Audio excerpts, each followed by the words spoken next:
Hi all, welcome to our YouTube channel Digikoot special. നമുക്കിന്ന് കടച്ചക്ക കൊണ്ടൊരു തീയൽ തയ്യാറാക്കാം. കടച്ചക്ക എല്ലാവർക്കും ഇഷ്ടമുള്ള ഒരു വെജിറ്റബിളാണ്. വളരെ ഈസി ആയിട്ട് അതുകൊണ്ട് പലതരം റെസിപ്പീസ് നമുക്ക് തയ്യാറാക്കാം. ഇന്ന് നമുക്ക് കടച്ചക്ക കൊണ്ട് ഈസി ആയിട്ടൊരു തീയൽ എങ്ങനെയാണ് തയ്യാറാക്കുന്നത് നോക്കാം. അതിനായിട്ട് ഞാനിവിടെ ഒരു വലിയ കടച്ചക്കയുടെ പകുതിയാണ് എടുത്തിരിക്കുന്നത്. അത് ഇതുപോലെ കനം കുറച്ച് നീളത്തിലുള്ള കഷ്ണങ്ങളായിട്ടാണ് അരിഞ്ഞെടുത്തിരിക്കുന്നത്. അരിഞ്ഞതിന് ശേഷം അത് 2-3 പ്രാവശ്യം ഒന്ന് കഴുകി ഇതുപോലെ വെള്ളത്തിലിട്ട് വെച്ചിരിക്കുക, അല്ലെങ്കിൽ അതിൻ്റെ കളർ മാറും. അപ്പോൾ കപ്പ് അളവ് പറയുകയാണെങ്കിൽ ഇത് ഏകദേശം ഒരു 4 കപ്പ് ഉണ്ട്. അതിലേക്ക് ആവശ്യത്തിനുള്ള ഉപ്പ് ചേർത്തു, ഒരു നുള്ള് മഞ്ഞൾപ്പൊടി, കാരണം തീയലായതുകൊണ്ട് അധികം മഞ്ഞ കളർ വേണ്ട. അപ്പോൾ ഞാൻ ഒരു നുള്ള് മഞ്ഞൾപ്പൊടിയാണ് ചേർത്തിരിക്കുന്നത്. ഇതിലേക്കൊരു 3 കപ്പ് വെള്ളം കൂടെ ചേർത്തിട്ട് കുക്കറിൽ നല്ലതുപോലെ ഒന്ന് വേവിച്ചെടുക്കാം. ഇത് പെട്ടെന്ന് തന്നെ വെന്ത് കിട്ടും, അതുകൊണ്ട് ഒരു വിസിൽ കഴിയുമ്പോൾ നമുക്ക് ഗ്യാസ് ഓഫ് ചെയ്യാം.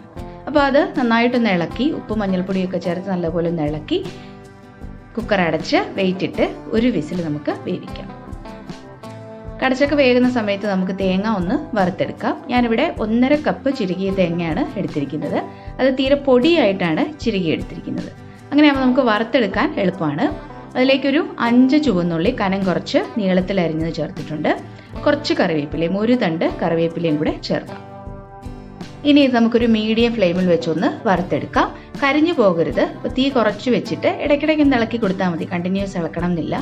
ഇപ്പോൾ ഇതാ കുറച്ചൊന്ന് കളർ മാറിയിട്ടുണ്ട്. ഞാനിതിലേക്ക് ഒന്ന് ബ്രൗൺ ആകാൻ തുടങ്ങിയ സമയത്ത് ഒരു ടീസ്പൂൺ വെളിച്ചെണ്ണയും കൂടെ ചേർത്ത് കൊടുത്തിരുന്നു. ഇങ്ങനെ ആകുമ്പോൾ ഇത് പെട്ടെന്ന് തന്നെ നമുക്ക് വറുത്തെടുക്കാം.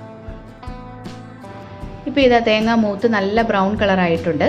അപ്പോൾ ഒരു പകുതി മൂപ്പാകുന്നിട വരെ ഒരു മീഡിയം ഫ്ലെയിമിൽ വെക്കാം. അതിനുശേഷം ഇത് സിമ്മിൽ വെച്ച് ഇതുപോലെ വറുത്തെടുത്താൽ മതി. അപ്പോൾ എല്ലാ ഭാഗവും ഒരേപോലെ മൂത്ത് വരും. നമ്മൾ ചേർത്ത ഉള്ളിയെല്ലാം നല്ല ക്രിസ്പി ആയിട്ട് കിട്ടും. ഇനി നമുക്ക് തീ ഏറ്റവും കുറച്ച് വെച്ചതിന് ശേഷം കുറച്ച് പൊടികൾ ചേർത്ത് കൊടുക്കണം. ഞാനിവിടെ 1.5 ടീസ്പൂൺ മുളക് പൊടിയാണ് ചേർക്കുന്നത്. മുളക് പൊടി ഓരോരുത്തരുടെ എരിവിനനുസരിച്ച് എടുക്കണം. എന്നാലും 1.5 ടീസ്പൂൺ എന്ന് പറയുമ്പോൾ അത്യാവശ്യം എരിവ് വരും.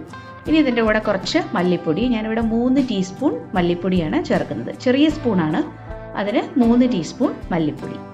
അപ്പോൾ ഇത് രണ്ടും കൂടെ ചേർത്ത് ഇനി നന്നായിട്ടൊന്ന് മൂപ്പിച്ചെടുക്കണം. അപ്പോൾ മുളക് പൊടിയും മല്ലിപ്പൊടിയും ചേർത്തതിന് ശേഷം ഗ്യാസ് ഓഫ് ചെയ്താലും കുഴപ്പമില്ല, കാരണം തേങ്ങ നല്ല ചൂടായിട്ട് കിടക്കുകയാണ്. അപ്പോൾ ആ ചൂടുകൊണ്ട് തന്നെ ഈ പൊടികൾ നന്നായിട്ട് മൂത്ത് വരും. ഇപ്പോൾ പൊടികളെല്ലാം മൂത്ത് നല്ലൊരു മണം വരുന്നുണ്ട്. ഇനി ഇത് നമുക്ക് തണുക്കാനായിട്ട് വേറൊരു പാത്രത്തിലേക്ക് മാറ്റി വെക്കാം. തണുത്തതിന് ശേഷം നല്ല മയത്തിൽ ഇത് അരച്ചെടുക്കണം.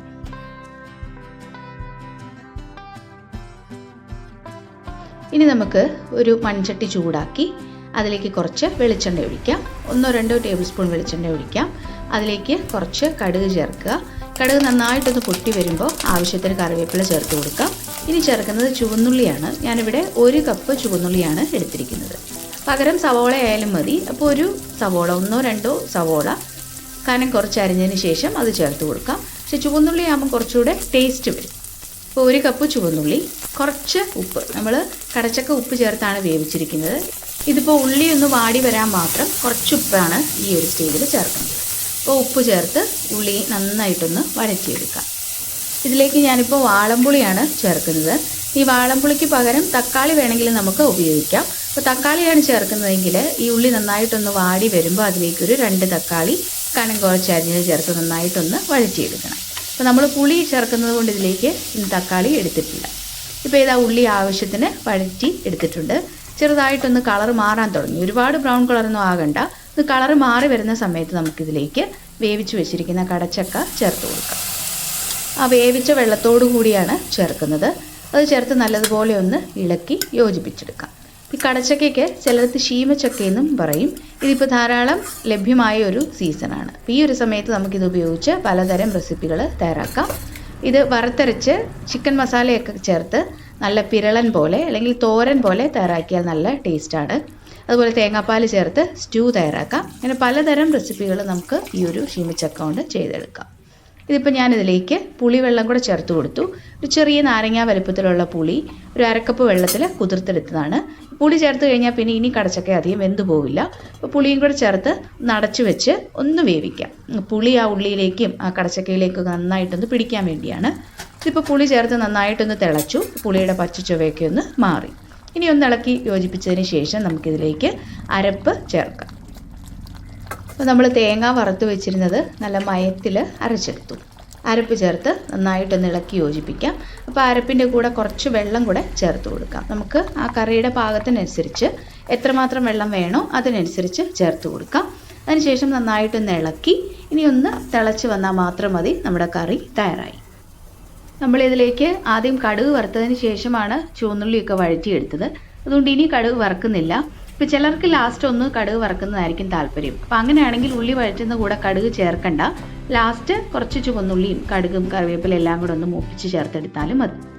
ഇപ്പോൾ വളരെ ടേസ്റ്റി ആയിട്ടുള്ള ഒരു കടച്ചക്ക തീയലാണ്. എല്ലാവരും ട്രൈ ചെയ്യണം. Thank you for watching.